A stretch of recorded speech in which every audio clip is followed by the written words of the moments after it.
الحمد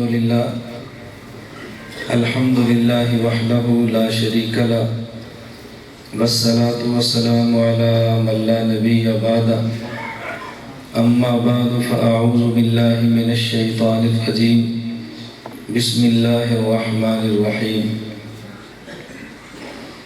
اليوم أكملت لكم دينكم اللهم صل على محمد وعلى آل محمد كما صليت على إبراهيم وعلى آل إبراهيم إنك حميد مجيد اللهم بارك على محمد وعلى آل محمد كما باركت على إبراهيم وعلى آل إبراهيم إنك حميد مجيد. معزز علماء کرام، میرے نہایت واجب الاحترام بزرگوں، مسلک اہل سنت والجماعت احناف دیوبند سے تعلق رکھنے والے نوجوان دوستوں اور بھائیوں، میں آپ حضرات کے علم میں ہے کہ نو لیٹ نو ویٹ کی بنیاد پہ چلتا ہوں، نہ تاخیر نہ انتظار. چلتا چلتا جب ہری پور سے نکل کے ہزارہ پہنچتا ہوں تو ہمارا سارا نظام ختم ہو جاتا ہے، اس لیے کہ آپ اس کا اہتمام نہیں کرتے جس کا نقصان بہت ہوتا ہے. میں اکثر آپ کی خدمت میں عرض کرتا ہوں، مغرب کے بعد بیان رکھیں، عشاء تھوڑی سی مؤخر کریں اور مجھے کھل کر بولنے کا موقع دیں. آپ کو محسوس ہوگا کہ میں کتنے دلائل اپنے سینے میں لے کر پھرتا ہوں جس کو بیان کرنے کا مجھے موقع بہت کم جگہوں پر ملتا ہے. اب آپ حضرات فرمائیں گے جو کھلا وقت ہے، آپ بولیں کس نے منع کیا؟ جس نے منع کیا. میری عادت ہے کہ میں دیکھتا ہوں کہ سامنے اور مخاطب کا دماغ کتنی بال قبول کرتا ہے. پون گھنٹہ اور 1 گھنٹہ اگر مسلسل سنا جائے تو اس کے بعد انسان کے دماغ میں اخذ کی صلاحیت آہستہ آہستہ کم ہونی شروع ہو جاتی ہے، بات کنٹرول نہیں کر پاتا.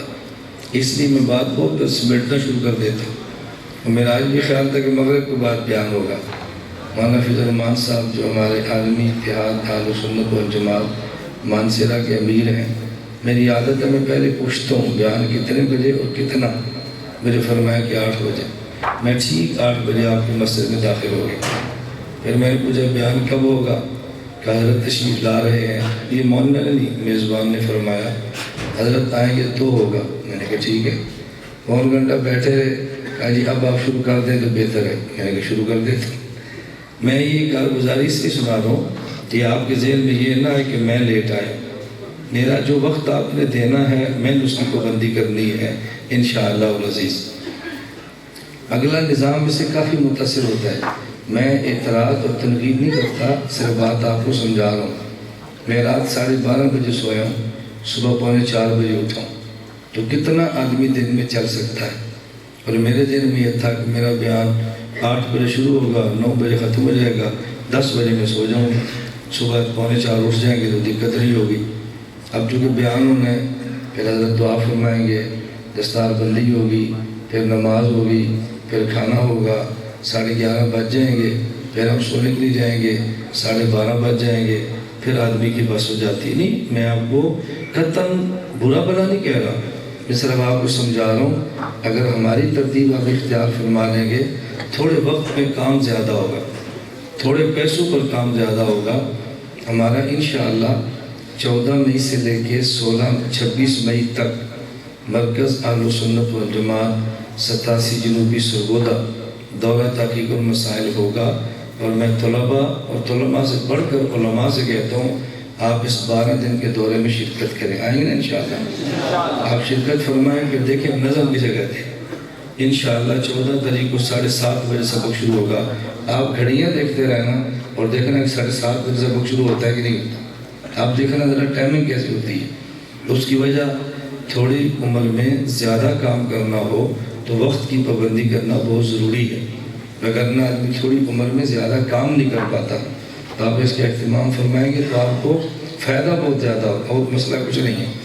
میں نے آپ کی خدمت میں ایک بات سمجھانی ہے جو مجھے میزبان نے فرمائی ہے کہ یہ بات سمجھائیں. وہ بات میں نے کہا نا میں میزبان کی پابندی کرتا ہوں. میرے بارے میں غلط مشہور ہے کہ مولانا صاحب اسٹیج کا خیال نہیں کرتے. نا، مجھے جو اسٹیج والے عنوان دیتے ہیں میں اس عنوان کا خیال کرتا ہوں. اور اب میں وضاحت اس لیے کر رہا ہوں کہ آپ کہہ نہ دیں اور ختم نبوت کا جلسہ ہے اس نے موضوع کو ہم سے چھیڑ دی ہے. مجھے فرمایا کہ آپ نے یہ بات سمجھانی ہے اور یہ بات اچھی طرح سمجھیں. حضرت قاسم العلوم والخیرات بانی دارالعلوم دیوبند مولانا محمد قاسم نانوتوی نور اللہ مرقدہ کا جو عقیدہ اور نظریہ تھا کہ اللہ کے پیغمبر وفات کے بعد قبر اطہر میں زندہ ہیں اور رسول اکرم صلی اللہ علیہ وسلم زندہ کیسے ہیں، روح اور جسم کے تعلق کی نوعیت کیا ہے. حضرت کی رائے اس میں آپ نے وہ رائے سمجھنی ہے اور اس میں دلائل سمجھنے ہیں اچھی طرح.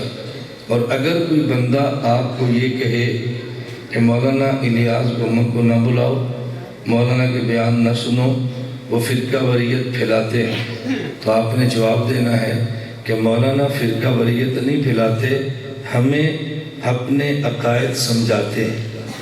ہمیں ہمارے عقائد بولو کیا کہنے، پوری بات پوری. ہمیں ہمارے عقائد، نمبر 2 ہمیں ہمارے اکابر سے ملاتے ہیں. تو میں توڑتا تو نہیں ہوں، میں جتنی دیر بیان کروں گا آپ نے نوٹ کرنا ہے کہ میں نے مخالف کا نام کتنا لیا ہے، مخالف کی تردید کتنی کی ہے، فتویٰ کتنی بار لگایا ہے، برا بھلا کتنا کہا ہے، اور میں نے اپنا عقیدہ کتنی دیر بیان کی ہے. آپ دیکھنا ذرا، اپنا عقیدہ اپنی مسجد میں بیان نہ کروں، اس سے بڑا تعجب کیا ہے. اپنے لوگوں کو اپنا عقیدہ نہ سمجھاؤں، اس سے بڑا ظلم کیا ہے. اپنے بچوں کو اپنے اکابر سے نہ جوڑوں، اس سے بڑا ظلم کیا ہے. اس لیے ہم نے اپنے اکابر کے ساتھ رہنا ہے اور اس کو ذرا آپ اچھی طرح سمجھیں. میں بات شروع کرنے لگا ہوں تاکہ بات آپ کے ذہن میں آ جائے. دنیا میں جو شخص آیا اس نے جانا ہے، دنیا میں جو شخص آیا اس نے جانا ہے. موت امتی پر بھی آنی ہے، نبی پر بھی آنی ہے.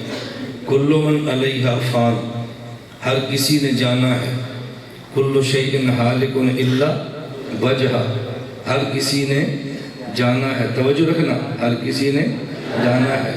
انک میت و انہم، ہر کسی نے جانا ہے. کل نفس ذائقۃ الموت، ہر کسی نے، بولتے جاؤ نا. اللہ توفی الانفس حین موتها والتی لم تمت فی منامها فیمسک التی قضا علیہا الموت. ہر کسی نے موت مان لے کہ نہیں مان لے. اب بات سمجھتے رہنا، ہر کسی نے دنیا سے جانا ہے. موت کا ہر شخص قائل ہے، مسلمان بھی اور کافر بھی. دنیا میں کوئی انسان ایسا نہیں جو موت کا قائل نہ ہو.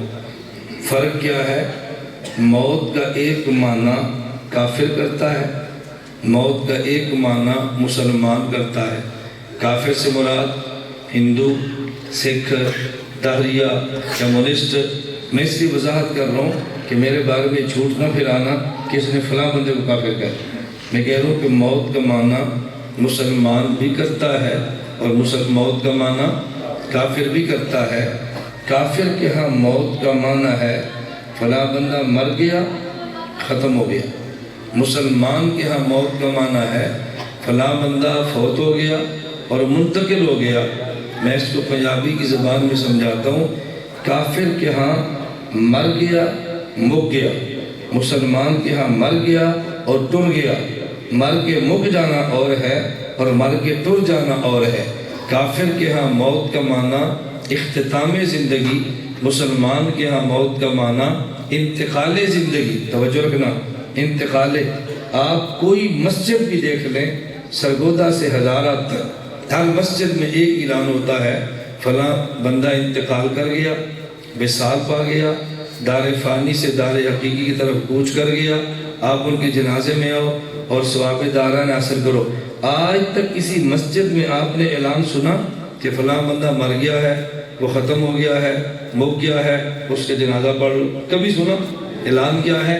انتقال ہو گیا ہے، وصال ہو گیا ہے، قضاء الہی سے وفات پا گئے ہیں اور دار فانی سے دار آخرت کی طرف دار کوچ کر گئے ہیں. یہی اعلان ہوتے ہیں نا. اور یہ اعلان ہماری نہیں، ہر مسجد میں یہ اعلان ہے، اس کے علاوہ کوئی اعلان نہیں ہے. تو مسلمان کے ہاں موت کا معنی بولو، مسلمان کی موت کا معنی انتقالی زندگی اور کافر کی موت کا معنی اختتام زندگی۔ اب آپ کو محسوس ہو رہا ہے نا کہ جب بیان دیر سے شروع کرے تو سمجھنا کتنا مشکل ہوتا ہے۔ میری بات آپ کو نہیں سمجھ آنی، جب دو بیان ہو جائیں، نظمی ہو جائیں، بندہ تھکنا شروع ہو جائے، پھر علمی بیان سمجھنے بڑے مشکل ہو جاتے ہیں۔ اور میں علمی گفتگو کرتا ہوں، میری مجبوری ہے، آپ میرا پورا بیان نوٹ کریں، ایک ایک جملے پہ آپ دلیل سنیں گے۔ آپ میرا جملہ نہیں تقریر میں سنا سکتے کہ جس کو میں بغیر دلیل کی آپ کی خدمت میں عرض کروں۔ اور یہ بات سمجھانے کے لیے شاعر مشرق علامہ اقبال نے فرمایا، غافل نے سمجھا ہے موت کو اختتام زندگی۔ غافل سے مراد کافر۔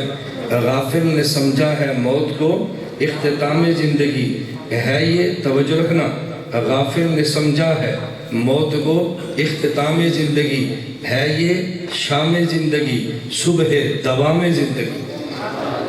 غافل نے سمجھا ہے موت کو اختتام زندگی ہے، یہ شام زندگی صبح دوام زندگی۔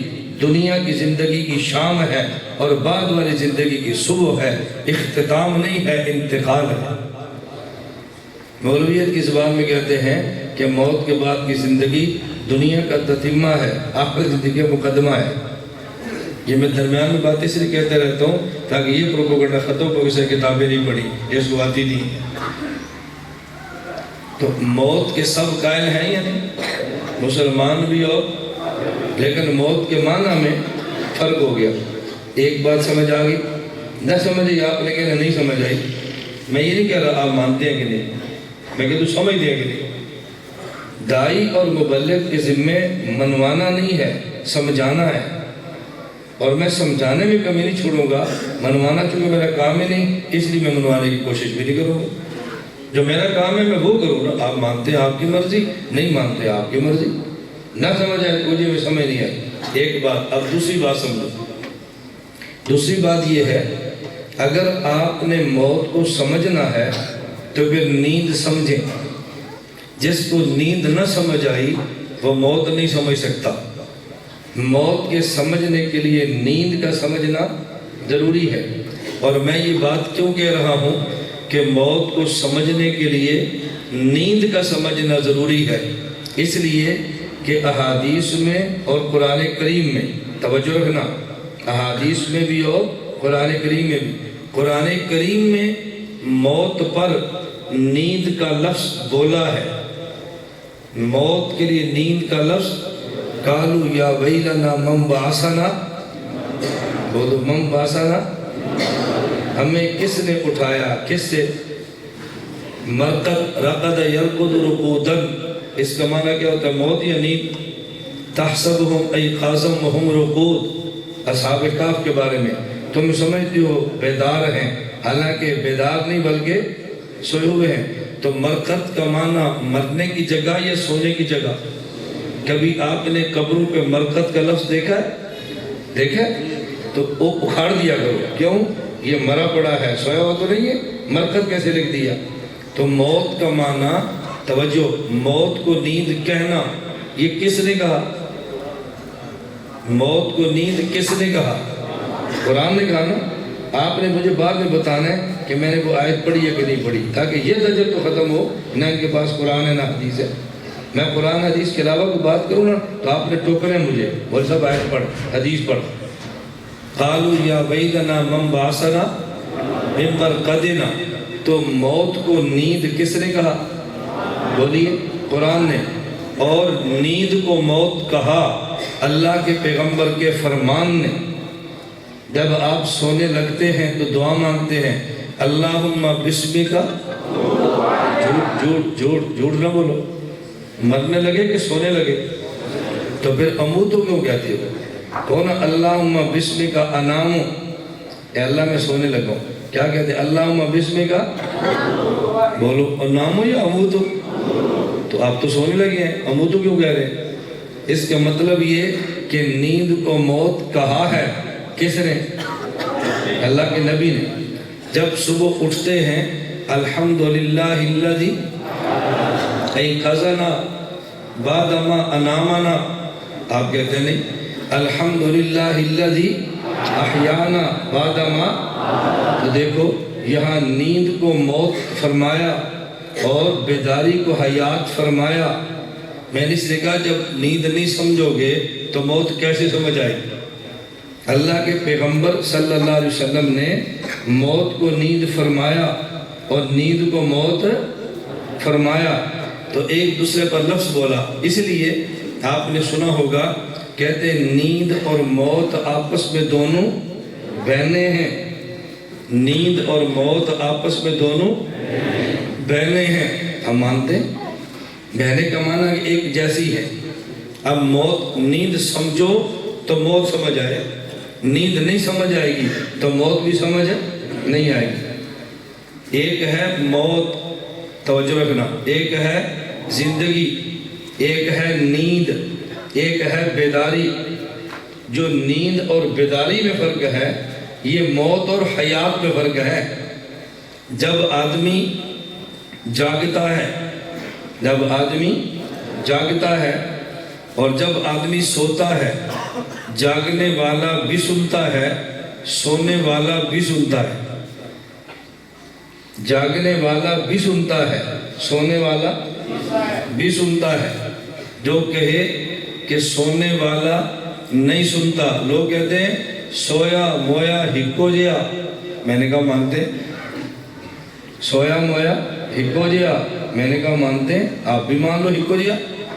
سونے والا سنتا ہے، سونے والا۔ آپ نے آج کل تقریباً 4:20-21 پہ فجر کا وقت شروع ہو رہا ہے، آپ الارم لگا کے سوتے ہیں کہ میں نے 3 بجے اٹھنا ہے تہجد کے لیے۔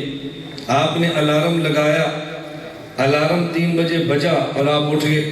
میرا آپ سے سوال، آپ اٹھے ہیں اور الارم کی آواز سنی ہے یا سنی ہے اور اٹھے ہیں؟ تو مرنے والا تو نہیں سنتا، سنی کیسے آپ نے؟ اس سونے والا تو نہیں سنتا نا، تو سنی کیسے؟ سنی ہے اور اٹھے ہیں، اس کا معنی یہ ہے کہ سونے والا، یہ تو نہ بولو نہیں سنتا، توجہ رکھنا، سنتا ہے، یہ نہ کہو کہ سونے والا نہیں سنتا۔ جو کہ نا نہیں سنتا، وہ آپ کا استاذ ہو، وہ آپ کا پیر ہو، آپ کا بڑا ہو، آپ کا بزرگ ہو، سونے والا نہیں سنتا۔ جب وہ سو جائے نا تو پھر دروازے کو کھٹکانا۔ اماں پوچھے گی کیوں کہ وہ بڑا کو سنتا ہے، سوتے ہیں، پھر دیکھنا آپ کا حشر کیا ہے۔ تو میں عرض کر رہا تھا کہ سونے والا، بولو سونے والا سنتا ہے، توجہ رکھنا۔ اب بتاؤ سونے والا سنتا تو ہے، وہ زندہ ہوتا ہے یا نہیں؟ سونے والا سنتا بھی ہے اور زندہ بھی ہے۔ میرا سوال، آپ سونے والے کو جو زندہ مانتے ہیں، سونے والے کو زندہ، یہ قرآن میں ہے کہ سونے والا زندہ ہوتا ہے؟ حدیث میں ہے کہ جو سوئے وہ زندہ ہے۔ آپ سونے والے کو زندہ مانتے ہیں، کیوں؟ اس کی زندگی آنکھوں سے نظر آتی ہے، اس کی زندگی آنکھوں سے نظر آتی ہے، اس کی زندگی ایسے نبض ہاتھ میں پکڑو تو پتہ چلتا ہے، کان ساتھ لگاؤ تو آواز آتی ہے۔ تو جو سونے والے کو آپ نے زندہ کہا، اس کی وجہ آنکھ ہے، اس کی وجہ کان ہے، اس کی وجہ ناک ہے، اس کی وجہ آپ کا ہاتھ ہے، اس لیے۔ اور اگر کوئی بندہ سونے والے کو زندہ نہ مانے تو ایسے بندے کو بے ایمان نہیں کہتے، ایسے بندے کو، توجہ رکھنا، بے ایمان نہیں کہتے، ایسے بندے کو اندھا کہہ دیں گے، بے حس کہہ دیں گے۔ کیوں؟ ایک بندہ سویا ہوا ہے تو آپ پوچھتے ہیں زندہ، ایک بندہ کہتا ہے زندہ نہیں ہے، آپ کہتے ہیں زندہ کیوں؟ اندھا ہے، اس کا پیٹ نہیں دیکھ رہا، اوپر نیچے ہو رہا ہے، اندھا ہے، تجھے نظر نہیں آ رہا۔ یا کہ تو بے ایمان ہے، تجھے نظر نہیں آ رہا، یہ کیا کہو گے؟ اندھا ہے یا بے ایمان کہو گے؟ ایک آدمی سویا ہوا ہے، آپ کہتے ہیں، ایک بندہ کہتا ہے زندہ نہیں ہے، آپ کہتے ہیں زندہ ہے۔ کیوں زندہ ہے؟ خراٹے نہیں سن رہا، تو ڈور ہے؟ نہیں، میں ہنسا نہیں رہا، لطیفے میرا مزاج نہیں، میں بات سمجھا رہا ہوں آپ کو، ہنسانا میری طبیعت نہیں، میں تو مسئلہ سمجھا رہا ہوں۔ آپ کہتے ہیں تو بہرا ہے، یہ زندہ ہے، نبض پکڑی. یہ نہیں زندہ، آپ کیا کہتے ہیں؟ تیرا ہاتھ شل ہو گیا، تجھے محسوس نہیں ہو رہا نبض چک رہی ہے؟ کیسے کہتے ہیں؟ آپ یہ نہیں کہتے تو بے ایمان ہے، آپ کہتے ہیں تو بہرا ہے، تو اندھا ہے، تیرا ہاتھ شل ہے. کیوں؟ اس لیے کہ سونے والے کی حیات کا تعلق قرآن سے نہیں ہے، سونے والے کی حیات کا تعلق حدیث سے نہیں ہے، سونے والے کی حیات کا تعلق مشاہدہ سے ہے. کس سے ہے؟ مشاہدہ. تو میں نے کہا ایک بات یہ سمجھو کہ سونے والا سنتا ہے، سونے والا. اب دوسری چوتھی بات میں کہنے لگا. نمبر 1 موت کا معنی، نمبر 2 موت پر نیند اور نیند پر موت کا لفظ، نمبر 3 سونے والا سنتا ہے، نمبر 4 اور سونے والے کی حیات کا انکار یہ مشاہدے کا انکار ہے، قرآن حدیث کا انکار نہیں. توجہ رکھنا. میں آگے 5ویں بات کہتا ہوں. سونے والے کے بارے میں سوتے نبی بھی ہیں، سوتے امتی بھی ہیں. امتی پر بھی نیند آتی ہے اور نبی پر بھی نیند آتی ہے، لیکن امتی اور نبی کی نیند میں کچھ فرق ہے. امتی اور نبی کی نیند میں کچھ فرق کیا ہے؟ رسول اللہ صلی اللہ علیہ وسلم سو رہے ہیں، آپ اٹھے، وطر پڑے، وضو نہیں فرمایا. امی عائشہ نے عرض کیا یا رسول اللہ بغیر وضو کے آپ نے وطر کیسے پڑھ لیے؟ آپ نے فرمایا یا عائشہ عینی تنامان ولا ینام قلبی، جب میں سو جاؤں میری آنکھ سوتی ہے اور میرا دل جاگتا ہے. امتی پر نیند آئے آنکھ بھی سوتی ہے، دل بھی سوتا ہے. نبی پر نیند آئے آنکھ سوتی ہے اور نبی کا دل جاگتا ہے. نبی پر نیند آتی ہے، امتی پہ نیند آتی ہے، لیکن امتی کی نیند جدا ہے اور نبی کی نیند جدا ہے. دونوں کی نیند میں فرق ہے، دونوں کی نیند میں فرق ہے. اس کا کوئی انکار نہیں کرتا. تو جب دونوں کی نیند میں فرق ہے تو دونوں کی موت میں، موت اور نیند آپس میں بہنے ہیں. موت نبی پر بھی ہے، موت امتی پر بھی ہے. جس طرح دونوں کی نیند میں فرق ہے اسی طرح دونوں کی موت میں بھی فرق ہے. وہ فرق کیسے ہے؟ حدیث پاک میں جو موت کا معنی بیان کیا ہے اللہ کے نبی صلی اللہ علیہ وسلم نے، موت کا معنی ایک میں کروں، موت کا معنی آپ کریں، اور ایک موت کا معنی اللہ کے نبی فرمائیں. حضور پاک فرماتے ہیں ان اللہ قبض ارواحکم وردہا الیکم حین شاء، اللہ تمہاری روح کو قبض فرما لیتے ہیں اور جب چاہیں گے کہ روح کو لوٹا دیں گے. توجہ رکھنا. اب اللہ کے نبی نے یہاں موت کا معنی کیا فرمایا؟ قبض. کیا فرمایا؟ قبض روح. قبض روح موت کا معنی فرمایا قبض روح. اور قبض عربی زبان میں 2 معنوں میں استعمال ہوتا ہے. قبض عربی زبان میں 2 معنوں میں استعمال ہوتا ہے. قبض کا ایک معنی، توجہ رکھیں، یہ میرے ہاتھ میں قلم ہے، میں نے ہاتھ کو پھیلایا، میں کہتا ہوں بسطت یدی، میں نے ہاتھ پھیلا دیا. قبضت یدی، میں نے ہاتھ سمیٹ لیا. اب قبض بسط کے مقابلے میں بسطت یدی، میں نے ہاتھ پھیلا دیا، قبضت یدی، میں نے ہاتھ سمیٹ لیا. تو قبض کس کے مقابلے میں؟ بولو نا، کس کے مقابلے میں ہے؟ میرا بلا تاخیر بیان ہے. تم تھک گئے ہو؟ بلا تاخیر ہے، تھکو تو نہیں نا، ابھی تاخیر تو ہوئی ہے. نہیں تھکے پھر بولو. میں تو سبحان اللہ نہیں کرواتا، نعرے نہیں کرواتا. میں جو کہتا ہوں میں صرف اس لیے بلواتا ہوں کہ سمجھ آ رہی کہ نہیں آ رہی. تو یہاں قبض کس کے مقابلے میں؟ اب یہاں بسط کا معنی اور قبض کا معنی سمیٹنا. یہ جو مٹھی ہے اس کو عربی زبان میں کیا کہتے ہیں؟ قبضہ. سمٹی ہوتی ہے نا. بات سمجھ آئیے؟ اب اچھی طرح بات سمجھنا. اور کبھی قبض کا معنی سمٹنا نہیں ہے. قبض کا معنی، یہ دیکھو یہ ٹوپی پہلے کن کے پاس تھی؟ ان کے پاس. اب کس کے پاس ہے؟ تو پہلے کس کے قبضے میں؟ ان کے. اب میرے قبضے میں. یہ بھی قبضہ ہے نا. اب قبضوں کا معنی ہے خروجن. قبضوں کا معنی پہلے ان کے قبضے میں تھی، ان سے نکلی تو میرے قبضے میں آئی. یہ کیا ہے؟ اب قبضوں کا معنی خروجن. کبھی قبضوں کا مقابلہ بستن.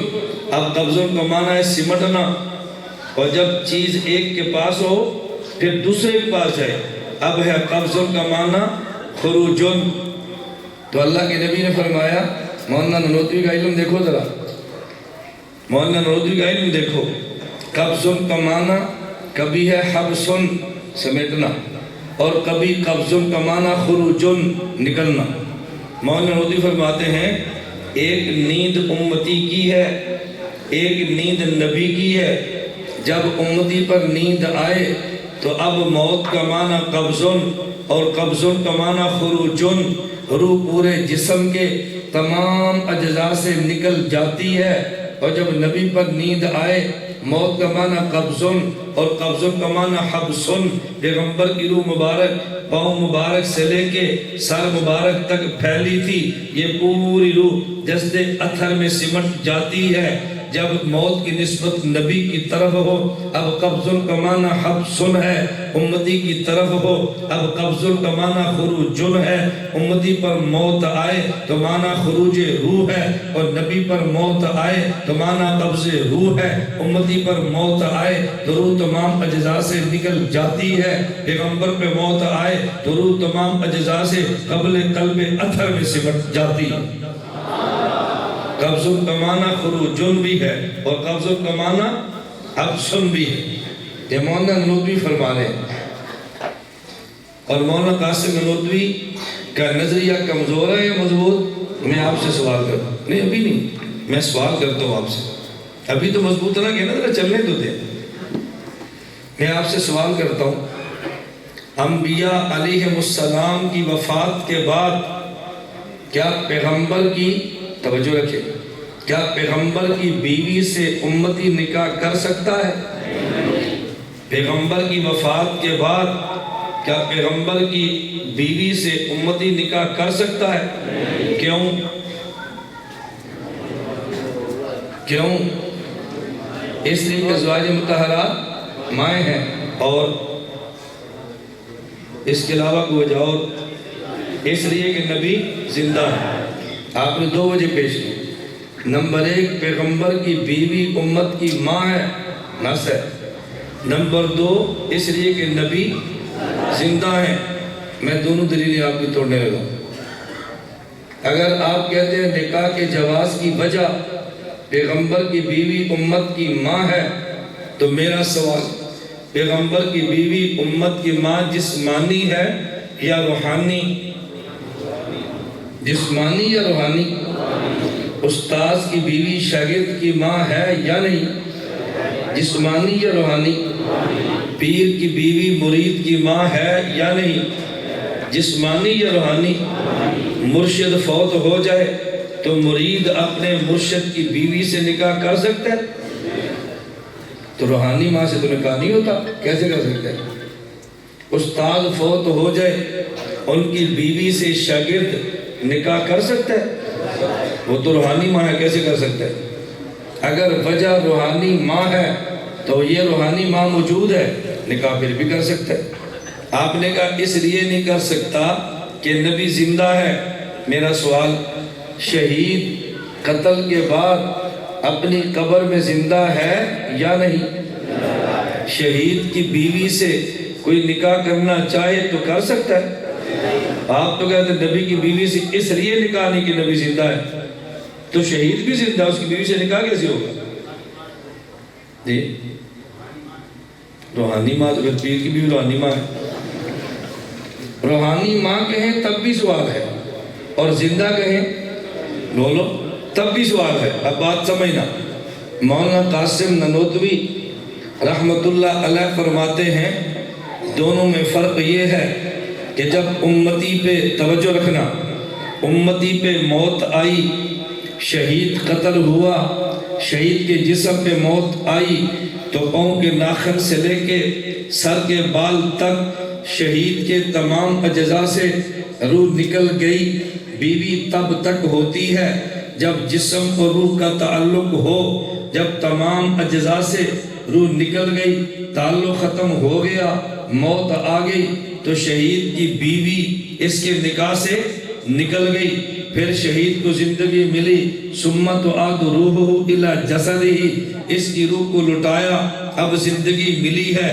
جب زندگی ملی تو بیوی نکاح میں نہیں تھی، تمام اجزاء سے روح نکل گئی تو بیوی نکاح سے نکل گئی، وہ بیوہ بن چکی ہے۔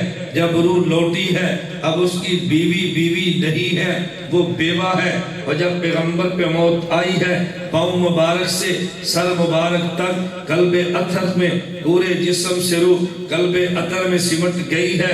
جب پیغمبر پہ موت آئی تو روح نکلی نہیں، روح سمٹی ہے۔ تو پیغمبر کی روح جب جسد اطہر میں ہے تو پیغمبر کی بیوی نکاح سے کیسے نکلے؟ نکاح سے تب نکلے گی جب جسم اور روح کا تعلق ختم ہو جائے گا، نہ روح نکلی ہے نہ تعلق ٹوٹا ہے، قلب اطہر میں روح سمٹ گئی تو پیغمبر کی بیوی پیغمبر کے نکاح میں ہے۔ پھر پیغمبر پہ حیات آئی، اس کی صورت پیغمبر کی روح جسد اطہر میں پھیل گئی تو پیغمبر کی موت کا معنی روح کا سمٹنا ہے، پیغمبر کی حیات کا معنی روح کا پھیلنا ہے۔ تو جب پیغمبر پہ موت آئی بیوی تب بھی نکاح میں ہے، جب حیات ملی بیوی تب بھی نکاح میں ہے۔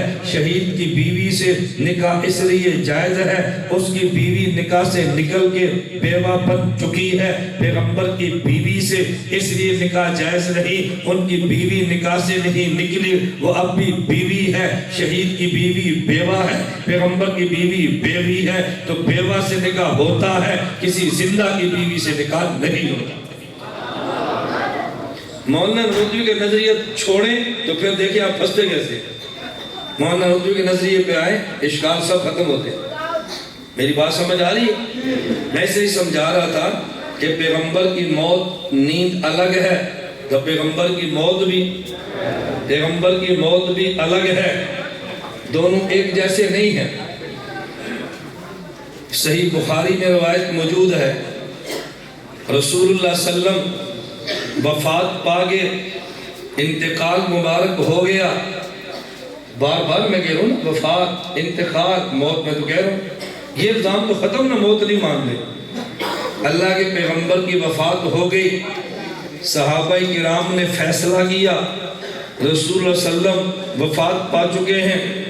حضرت عمر بن خطاب نے فرمایا نہ اللہ کے نبی پر موت نہیں آئی، توجہ رکھنا، اللہ کے نبی پر موت، اور جس نے کہا نا موت آئی ہے، ابھی حضور اٹھیں گے، اس کے ہاتھ پاؤں کاٹ کے رکھ دیں گے، یہ مت کہو کہ حضور پہ موت آئی۔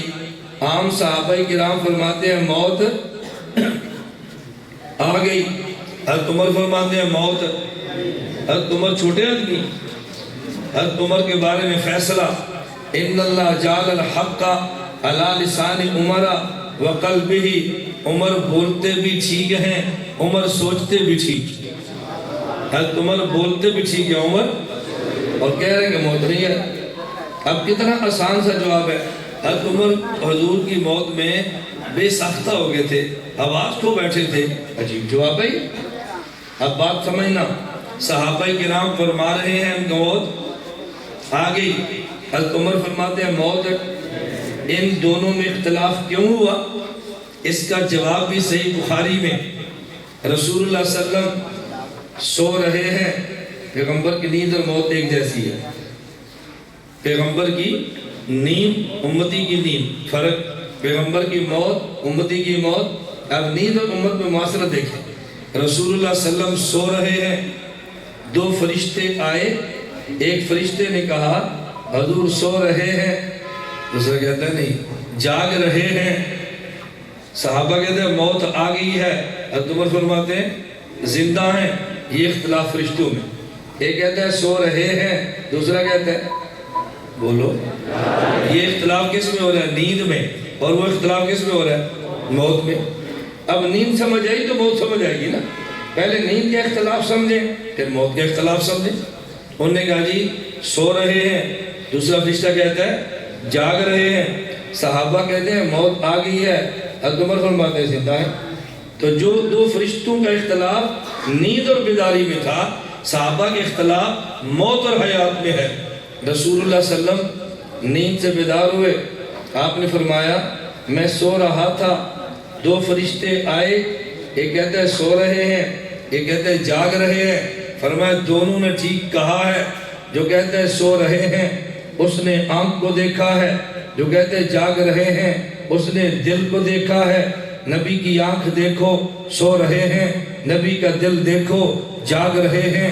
جن صحابہ نے کہا موت آئی ہے، نبوت کی آنکھ کو دیکھا ہے، حضرت عمر نے کہا زندہ ہیں، نبوت کے دل کو دیکھا ہے۔ نبی سو جائیں تو آنکھ سوتی ہے، دل جاگتا ہے۔ پیغمبر پہ موت آ جائے تو ظاہری جسم پہ موت ہوتی ہے، قلب اطہر میں حیات ہوتی۔ صدیق اکبر آئے، کون آئے؟ صدیق اکبر، ان کی نگاہ ظاہر پر بھی ہے باطن پر بھی ہے۔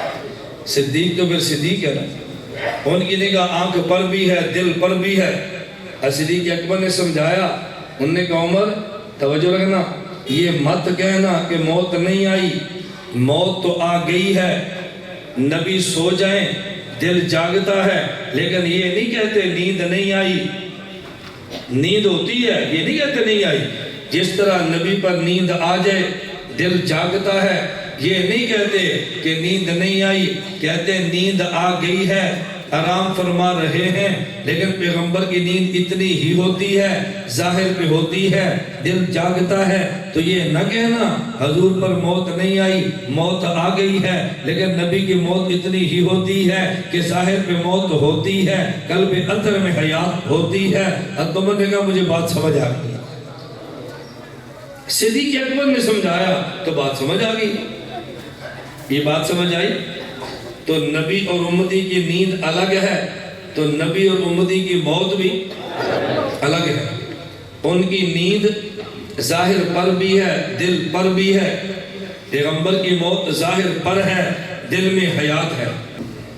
اب بات سمجھ ذرا توجہ رکھنا، میں نے کہا نبی اور امتی کی نیند میں فرق، تو پیغمبر اور امتی کی موت میں فرق۔ توجہ رکھے ذرا، دلائل پہ غور کرنا۔ پیغمبر پہ ظاہر پہ موت ہے، قلب اطہر میں بولو یہ کیسے ہو سکتا ہے کہ ظاہر پہ موت ہو اور اندر حیات ہو؟ مولانا قاسم نانوتوی رحمہ اللہ مثال دیتے ہیں، اگر آگ جل رہی ہو، جلتی آگ پہ آپ ٹھنڈا پیٹرول چھڑک دیں، توجہ رکھنا، جلتی آگ پہ ٹھنڈا پیٹرول چھڑک دیں تو اس سے آگ بھڑکتی ہے یا بجھ جاتی ہے؟ کیوں؟ پیٹرول تو ٹھنڈا ہے، کیوں بھڑکی؟ اس لیے اگرچہ پیٹرول اوپر سے ٹھنڈا ہے، لیکن پیٹرول کے اندر خاصیت حرارت کی ہے، خاصیت گرمی کی ہے۔ جلتی آگ پہ گرم پانی ڈالیں تو آگ بجھ جاتی ہے یا بھڑکتی ہے؟ بھئی پانی گرم ہے، آگ بجھی کیوں ہے؟ اگرچہ اوپر سے پانی گرم ہے، لیکن اندر خاصیت برودت اور ٹھنڈک کی ہے۔ پیٹرول ٹھنڈا بھی ہو، اندر خاصیت حرارت کی ہے، پانی گرم بھی ہو، اندر خاصیت برودت کی ہے۔ امتی کا وجود خدا نے بنایا زمین کی مٹی سے ہے، نبی کا وجود بنایا جنت کی مٹی سے ہے، امام الانبیاء کا وجود بنایا جنت الفردوس کی مٹی سے ہے۔ زمینی مٹی میں خاصیت موت کی ہے، جنتی مٹی میں خاصیت حیات کی ہے۔ آپ قرآن کریم کھول لیجئے اور قرآن میں آپ دیکھ لیجئے، قرآن بار بار کہتا ہے یہ مٹی مردہ تھی، ہم نے بارش برسائی تو مٹی زندہ ہو گئی۔ دنیاوی مٹی میں موت اس کی خاصیت ہے، اس میں پانی آ جائے حیات ہوتی ہے۔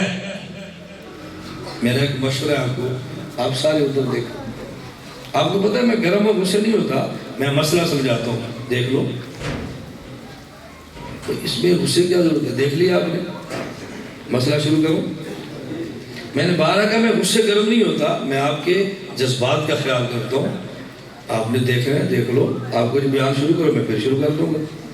نہیں، میں نے مسئلہ سمجھانا ہے، میں نے وقت آپ کا ضائع نہیں کرنا. شروع کریں مسئلہ، بولو. پھر درمیان میں دیکھنے کو دل کر رہا ہے، ایک بندہ انگلی کھڑی کر دے، میں سمجھوں آپ کو دیکھنے کو دل کر رہا ہے. میں نے 12 کہا میں آپ کا خطیب نہیں ہوں، وکیل کا حوصلہ دل بہت بڑے ہوتے ہیں. لڑائی کا مسئلہ نہیں ہے. زمینی مٹی میں خاصیت، بولو. زمین کو پانی نہ ملے بنجر ہوتی ہے کہ نہیں، اور پانی ملے تو پھر آباد ہوتی ہے. جنتی مٹی کے اندر یہ چیزیں نہیں ہیں کہ پانی ملے تو حیات، نہ ملے تو بنجر. حضرت مروتی فرماتے ہیں کہ ہمارا وجود دنیوی مٹی سے ہے جس میں خاصیت موت کی ہے.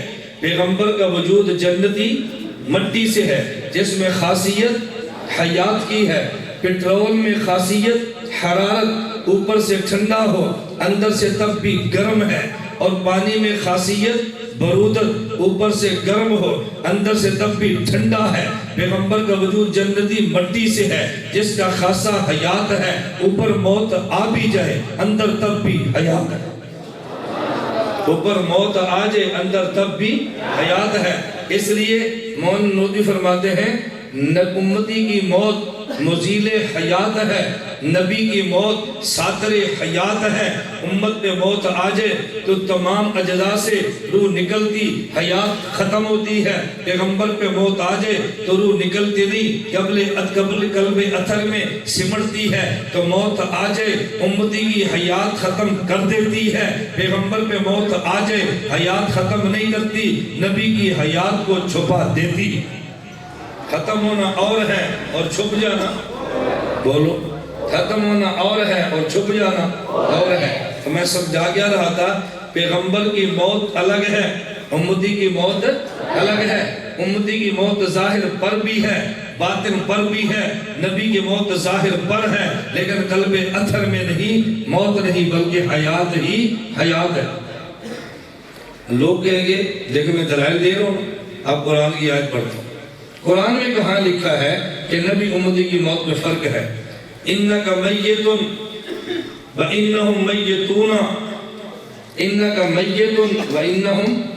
مولانا قاسم نودی فرماتے ہیں اگر امتی اور نبی کی موت میں کوئی فرق نہ ہوتا، اللہ فرماتے اِنَّكَ وَهُمْ مَيِّتُونَ، پیغمبر کے لیے میتن کا الگ لفظ نہ لاتے. پیغمبر کے لیے میتن کا لفظ الگ لانا اس بات کی دلیل ہے کہ امتی کی موت الگ ہے، پیغمبر کی موت الگ ہے. نہ سمجھا تو پھر میں مثال دیتا ہوں اور میں ایک ضابطہ بیان کیا کرتا ہوں. عالم کو قائل کرو دلیل سے، غیر عالم کو قائل کرو مثال سے. عالم کو قائل کرو دلیل سے اور غیر عالم کو قائل کرو مثال سے. میں نے کئی بار واقعہ پیش کیا. میں خیر پور میرس کیا، مرکزی مسجد میں جمعہ پڑھایا.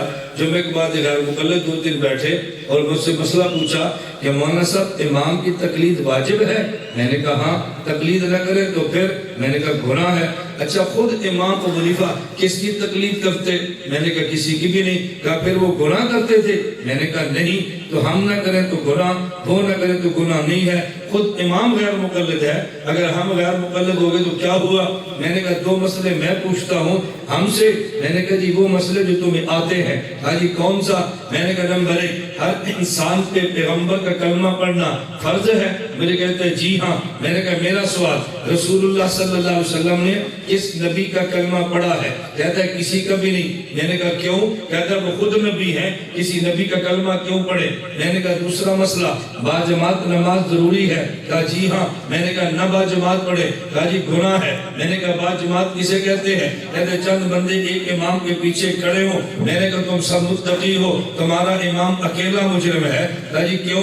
میں نے کہا تم تو امام کے پیچھے ہو، وہ تو کسی امام کے پیچھے نہیں ہے. تم باجماعت پڑھتے ہو، وہ بے جماعت پڑھتا ہے. کہا جی وہ کسی کے پیچھے کیوں کھڑا ہو، وہ تو خود امام ہے. میں نے کہا مسئلہ حل ہوا. اللہ کے نبی کسی کا کلمہ نہیں پڑھتے، خود نبی ہیں. امام کسی کے پیچھے نماز میں کھڑا نہیں، خود امام ہے. امام ابو حنیفہ کسی کی تقلید نہیں کرتے کیونکہ خود مجتہد اور امام ہے. اور یہ امام تو اور بھی ہیں، آپ ان کو چھوڑ کے ان کی تقلید کیوں کرتے ہیں؟ میں نے کہا خیر پر میرس میں مسجدیں اور بھی ہیں، وہاں کی بجائے جمعہ یہاں کیوں پڑتا ہے؟ کہا جی وہ مسجدیں چھوٹی ہیں، یہ بڑی ہیں۔ میں نے کہا وہ امام چھوٹے ہیں، یہ امام بڑا ہے۔ جب تنگ ہے تو کہتے ہیں صحیح دلیل دو نا، میں نے کہا مولوی لا دلیل دوں گا، تو جیسے جاہل کے لیے مثال ہی کافی ہے۔ ہماری مثال تو اس کے لیے قابو آ رہی، ہماری دلیل تو کیسے سنبھالے گا؟ میں کہتا ہوں مثال سمجھو۔ ابھی مولانا نے کیا اعلان فرمایا؟ بیان کے بعد حضرت کی دعا، اس کے بعد سندے تقسیم، پھر عشاء کی نماز، اور پھر کہاں پہ عشاء کی نماز ہو گئی، میں تہ خانے میں جا رہا ہوں، حضرت بھی ساتھ ہے، تہ خانے میں جا رہے ہیں۔ مولانا کہتے ہیں نہیں آپ ادھر نہ جاؤ، آپ کا کھانا ادھر ہے۔ اس کا مطلب کو فرق ہے نا؟ بولو بھئی ابھی اعلان کیا نا کھانا کدھر ہوگا، اور میں کدھر جانے لگا؟ مولانا نے پکڑ لیا، نہیں ان کا کھانا ادھر ہے، آپ کا کھانا فرق ہے تو تبھی کہا نا، فرق نہ ہوتا تو کیوں پر لے کر گئے ہیں؟ تمہارا کھانا تہ خانے میں، ہمارا بالا خانے میں، تمہارا کھانا اور ہے، ہمارا توجہ رکھے اور ہونا چاہیے۔ آپ مینسائڈ سے آئے ہیں، ہم سرگودا سے آئے ہیں، آپ میزبان ہیں، ہم مہمان ہیں، سب نے پلاوی کھانے ہیں، تو پھر سب منظرے کے ہوتے ہیں۔ اس میں حضرت کی بات کیا ہے؟ توجہ سے بات سمجھنا۔ وہ جی کھانا کدھر؟ بولو نیچے۔ میں نیچے جانے لگا تو مولانا صاحب کہتے ہیں جی آپ اوپر۔ اس کا مطلب کیا ہے؟ کھانے میں انکا میتون و انہم میتون، امت کو میتون الگ کہا، نبی کو میت الگ کہا، اس کا معنی دونوں کی موت میں فرق ہے، ورنہ انکا وہ میتون فرما دیتے نا۔ تو میں نے سمجھایا پیغمبر کی موت الگ ہے، امتی کی موت الگ ہے۔ اور جو میں نے شروع میں باتیں سمجھائی ہیں نا وہ دماغ میں ہوگی۔ میں بات اب ذرا سمیٹ کے ختم کرتا ہوں۔ حضرت تشریف لائے ہیں، بہت لمبی تکلیف دینا مناسب نہیں، جتنی آپ نے دے رہی ہے میرے خیال اتنی کافی ہے، اللہ معاف فرما دے۔ میں اکثر اب آپ سے کہتا ہوں بس کوشش کیا کریں اکابر کی راحت کا، اتنا بہت زیادہ ہوتا ہے، بس راحت کا بہت خیال کریں، اللہ میں اپنے اکابر کی قدر کی توفیق عطا فرمائے۔ میں صرف اب بات سمیٹ کر، کیونکہ میں عنوان سمجھاتا رہوں گا نا، میں نے مسئلہ حیات پہ دلائل نہیں شروع کی ہے، میں تو تنقید کر رہا ہوں مسئلے کی، موت حیات ہے کیا، سمجھانے میں گھنٹے لگے۔ میں ملیشیا گیا تو انہوں نے کہا جی مولانا مسئلہ حیات سمجھائیں، میں نے 6 گھنٹے لگائے صرف مسئلہ حیات سمجھانے پہ۔ میں نے کہا دلائل اگلے صفحے پہ دے، اتنا یہ اہم مسئلہ ہے، چلیں ذرا سمجھیں۔ موت کو نیند فرمایا اور نیند کو موت۔ حدیث پاک میں ہے کہ جب انسان کو قبر میں دفن کرتے ہیں اتاہ ملکان، 2 فرشتے آتے ہیں اور فَأَقْعَدَاهُ میت کو بٹھا دیتے ہیں، فَيَقُولَانِ لَهُ دونوں سے کہتے ہیں مَا رَبُّكَ تیرا رب کون ہے، مَا نَبِيُّكَ تیرا نبی کون ہے، مَا دِينُكَ تیرا دین کیا ہے۔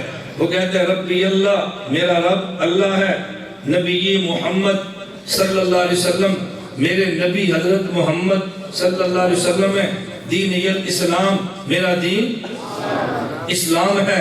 فرشتہ فینادی منادی من السماء اعلان کرتا ہے افرشولو من الجنہ، جنت کا بچھونا دو، البسولو من الجنہ، جنت کا لباس دو۔ اگلا جملہ سمجھنا، وَفْتَحُوا لَهُ بَابًا إِلَى الْجَنَّةِ، میت یہاں پہ جنت وہاں پہ، درمیان میں دروازہ، وَفْتَحُوا لَهُ بَابًا إِلَى الْجَنَّةِ، جو جنت کی طرف دروازہ کھل جاتا ہے اس کو کھول دو، وہ دروازہ کھل جاتا ہے۔ فَيَأْتِيهِ مِن طِيبِهَا وَرَوْحِهَا، یہ جنت میں نہیں آتا، جنت کی خوشبو اور جنت کی ہوا اس کی قبر میں آتی ہے اور یہ جنت کے نظارے کرتا ہے، اسے عرض جنت کہتے ہیں۔ ایک ہے دخول جنت جو حشر کے بعد ہے، فَادْخُلِي فِي عِبَادِي وَادْخُلِي جنتی، اور یا دخول جنت نہیں یا عرض جنت، جنت کو پیش کیا گیا۔ پھر فرشتہ کہتے ہیں نم، مر جا یا سو جا، قبر میں سونا ہے یا مرنا ہے؟ فرشتہ کیا کہتا ہے نم نم نم، سو جا، کنومت العروس، جیسے پہلی رات کی دلہن سوتی ہے۔ یہ مولوی کہتے ہیں ہائے ہائے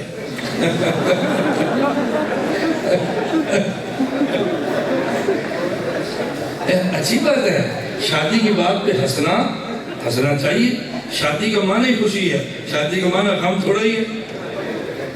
توجہ رکھنا، فرشتہ کیا کہتا ہے نم کا نومت بولو نم کا نومت نکتہ سمجھے، نکتہ نم کا نومت العروس، دلہن کی طرح سو جا.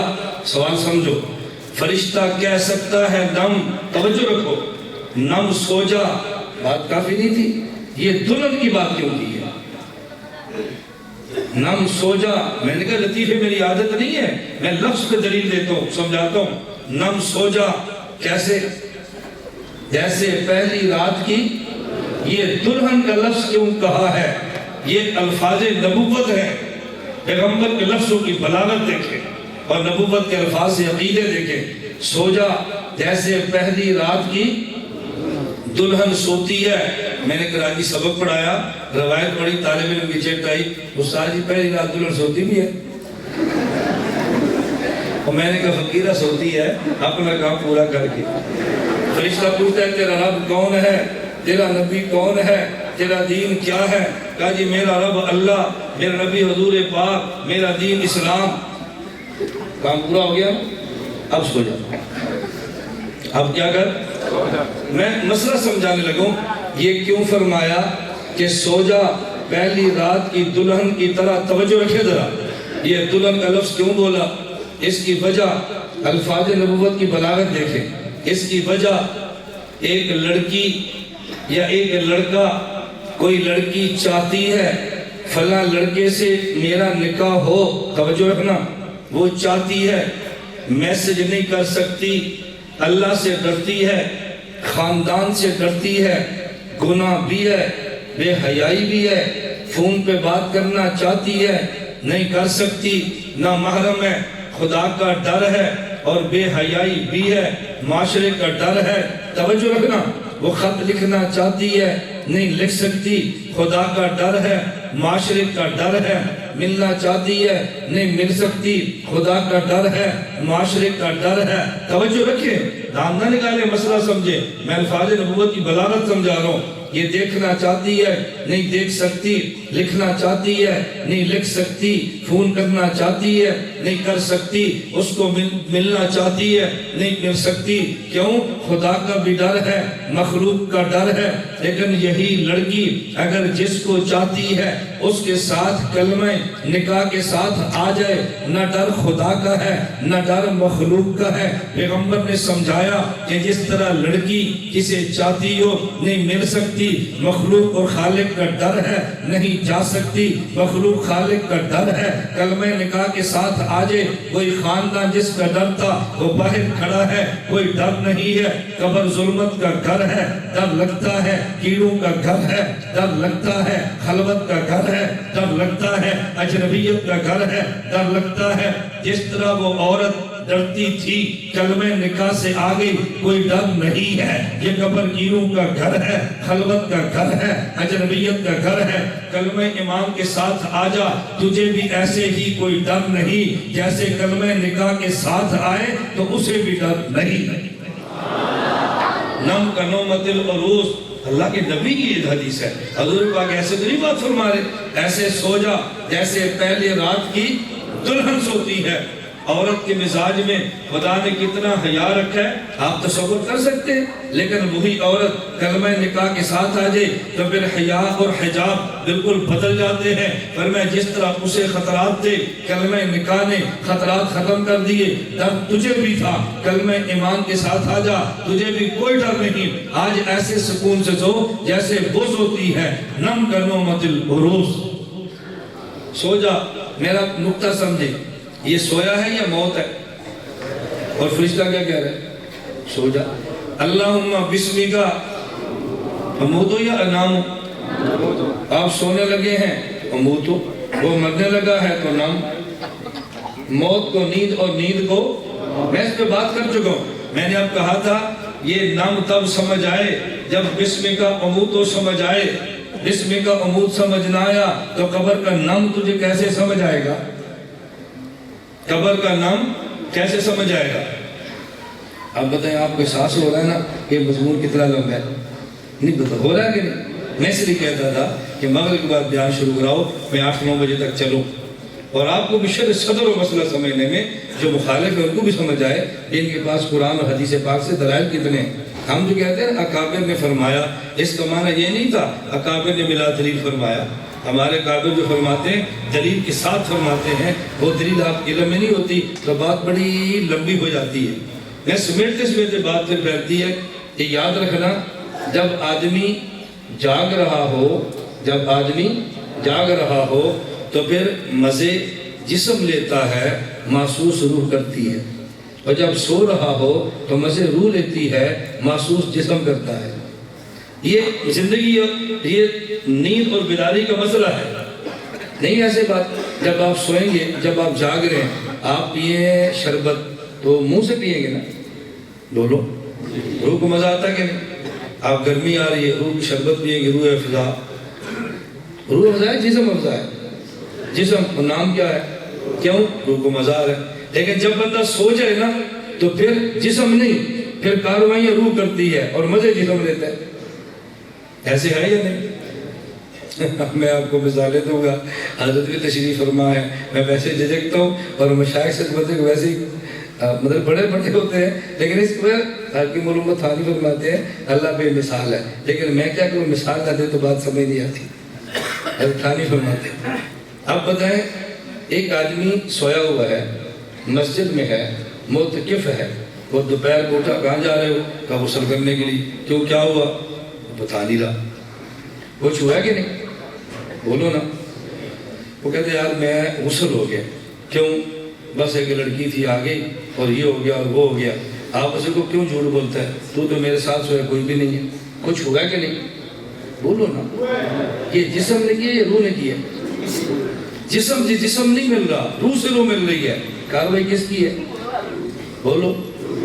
اور مسئلہ سمجھیں، اور ناپاک آپ کا کپڑا ہوا ہے نا، آپ کا جسم ہوا ہے نا، کاروائی کس کی ہے؟ روح کی۔ محسوس کون کر رہا ہے؟